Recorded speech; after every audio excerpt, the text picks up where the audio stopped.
अस्सलाम वालेकुम। आप देख रहे हैं पीए न्यूज एचडी और मैं हूं आपके होस्ट सादिया बतूल। शामिल करते हैं आज की अहम खबरें।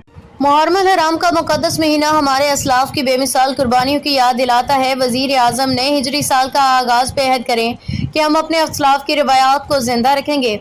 मुहर्रम हराम का मुकद्दस महीना हमारे असलाफ की बेमिसाल कुर्बानियों की याद दिलाता है। वज़ीर आज़म शहबाज शरीफ का कहना है कि मुहर्रम हराम इज़्ज़त व अज़मत वाले 4 महीनों में से एक है।